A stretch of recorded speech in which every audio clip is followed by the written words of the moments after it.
Hey everyone, so I just wanted to make a quick video. This is a new card game that has just released on Kickstarter called Wonders of the First. And it was funded in 26 seconds.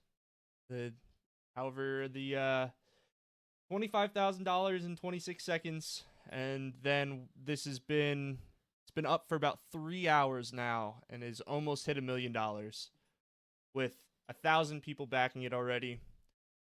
This is giving me altered TCG vibes. I was just in their Discord for the launch of all of this Kickstarter, and there was kind of like a audience, and they kind of talking about the game.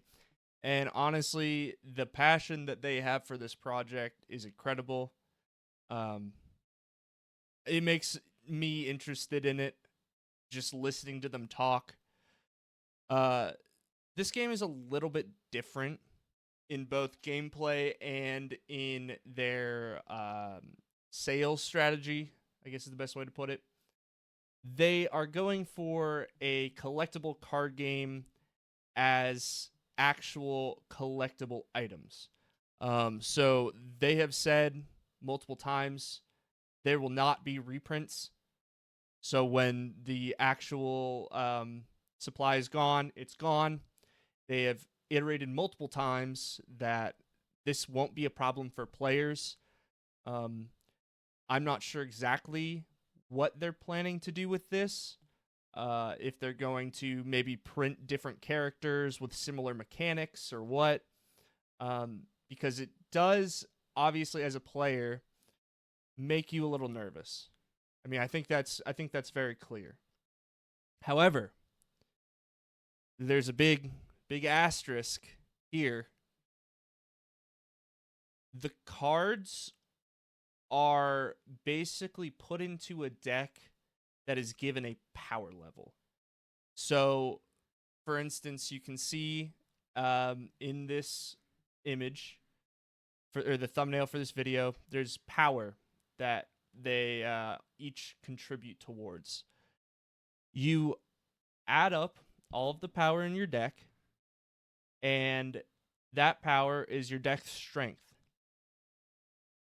When you go to like tournaments or something like that, the tournament will be a deck strength based tournament. So, for instance, maybe a local smaller tournament that they don't want way overpowered decks might be, say, 400 limit. I'm not entirely sure the numbers exactly, or what that means in regards to the actual card power, like the intensity or the price of each of the cards. But for instance, like we'll use that example to be a 400 power tournament. Your deck cannot exceed 400 power. And then maybe similar to like a modern vintage in Magic, there might be 1,000-point tournaments. There might be 2,000-point tournaments. Again, I don't have any real numbers to this. But the idea being that different tournament levels will show representation of different power level decks. So you are not required to get the most expensive, super rare, powerful cards to build your deck out. But maybe you'll want a couple. Maybe you like the art. Maybe, I don't know. Because they have a bunch of different editions. They have borderless. They have like different foilings and all that sort of stuff. So there is a collectible aspect to it. And I think that's really cool. Because a game like Flesh and Blood, which obviously this is what I've been primarily creating my community around, is a very player-first game. They give reprints when needed. The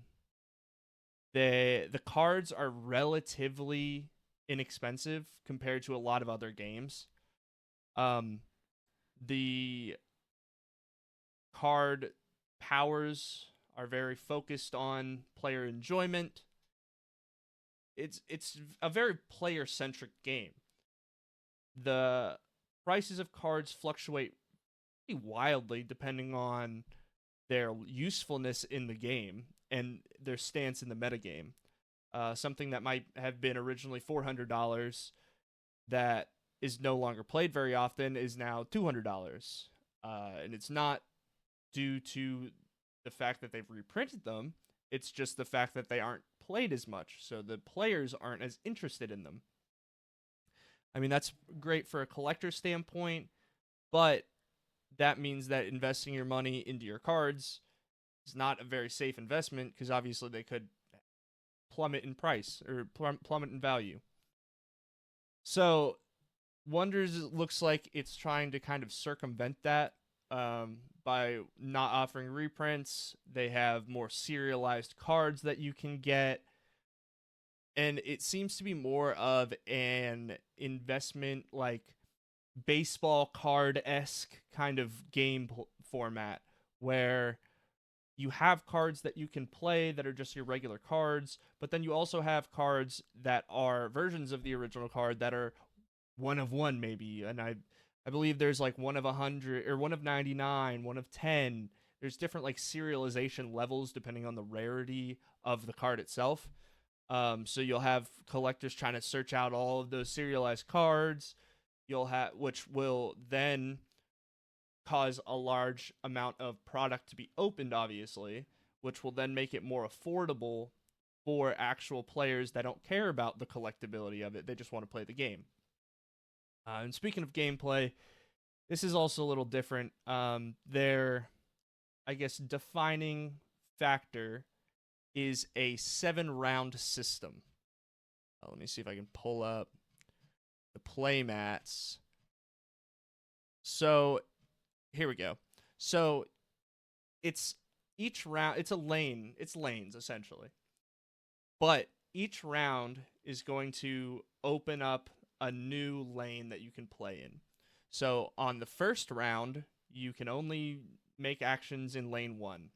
In the second round, you can make actions in lane 2. In the third, actions in lane 1, 2, and 3. It's cumulative. So by round 7, you can make actions in all of the lanes. This is going to be interesting. We're gonna have to see how deck building strategies kind of end up centering around this style. You basically fight over this like stone, and then the stone creates resources for you, and they're also like essentially your victory points. It's how you win the game. So aggro strategies are going to have more resources later on, but maybe they'll have less cards because they've been playing them throughout the game. So I'm really interested to see how it ends up like really working out. Like you could be really defensive, which brings me to their turn strategy, which similar to how Flesh and Blood has their draw up at the end of your turn, which is I think their pretty much defining factor. That, along with the fact that all of the cards do multiple things. They can pitch, you can play them, you can block with them, you can attack, whatever. This has a 3-action system. You can draw, you can attack, and you can play a card, but you can do multiples of those per turn. So, for instance, on your turn, maybe all 3 actions would be drawing a card. So you have much higher card advantage than your opponent, but you didn't necessarily do anything impactful on that turn. So you're setting up for when there's more lanes open or something like that. I think this is going to be really interesting. I'm very interested to see where this goes. I've backed it. I've also backed Altered. I'm interested to see where that goes as well. There is currently a promo, I guess, going on where if you purchase the game through Kickstarter, if you get a box through Kickstarter, you get a box topper that can be like a special alt art of like a card or something like that, and they're supposed to be special. And then if you purchase within the first 48 hours, you get 2 of those box toppers per box. So that's a little bit of an incentive. If you're interested, I would honestly say if you're interested at all in the game, to pledge ASAP. You can always change. You can cancel your pledge, but pledge at the highest level that you think you're interested in. I think this is going to be a very interesting game, and I I don't see a position where the game takes off that these early bird style of Kickstarter games or Kickstarter programs are not going to be very sought after by both collectors and players. I mean, you look at the prices of, say, like a cold foil tunic. They're crazy, multiple thousands of dollars. So a first edition of a card that is only available, maybe it's a super rare edition of one of these box toppers that you can only get through the Kickstarter, is going to be crazy. Speaking from a collector standpoint, I think the gameplay is interesting from what I've seen of it. In all honesty, I haven't been 100% following the game. It's only been recently brought to my attention. So I wouldn't say that I'm 100% familiar on the rules yet. I'm just kind of giving my opinions from what I know now, in full disclosure. So I think it looks really cool. I love the art. I love the arts of these. I know at one point it does show the different versions, the foiling of whatnot. You have like a normal version, you have a foil version, you have an extended art, like all this kind of stuff. And then also you have these things called sparks, which are in packs and supposedly will be in essentially potentially tournament rewards that you can get. Like there's points that you can get towards redeeming more sealed product. So if you open a lot, you get more in return. If you're winning tournaments, you can get sealed product through that if you want to. And then also there is this really one-of-one, super rare IP card that essentially gives you intellectual property rights for the character on the card. I think it's interesting. I'm not sure. I'm sure there are people that are super into it. It's not really my thing. I think that's a cool idea, but me personally, I'm not chasing that one of one. Maybe it's the skeptic in me that I know I'm never going to get it, but I think it's a really cool idea. I like how they, as a company, are coming together and kind of offering something back to their players. They are having not weekly, but they're having multiple of these amphitheaters that you can kind of come and ask questions to the developers, and just kind of, you can listen to them and they can listen to you. And like I said, the art, I love the art. I think it's the whole idea of it. Yeah, here's a one of one. The whole idea of it is interesting. Like I said, I backed it. I'm not telling you to do it, but I'm telling you, if you're interested in the game, I would recommend doing it soon.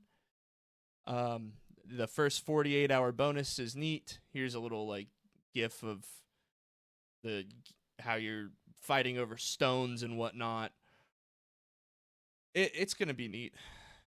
I think it's gonna be neat. I'm interested to see how their anti-reprint strategy is created, how they are planning to tackle that, and I'm hopeful. I really am.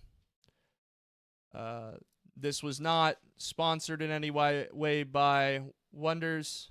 This is just my own personal giving my opinion. Let me know what you guys think. Let me know in the comments if you like the card game, if you've been following it, if it's brand new to you, if you think I'm an idiot for some reason. Let me know. If you like, Kia, what is this shit? Why you telling me to buy something on Kickstarter? Let me know. But maybe you're like, bro, this game looks sick. This game looks sick. Key, I need this. Thank you. Let me know. All right, guys. Thanks for watching. I'll see you on the next one.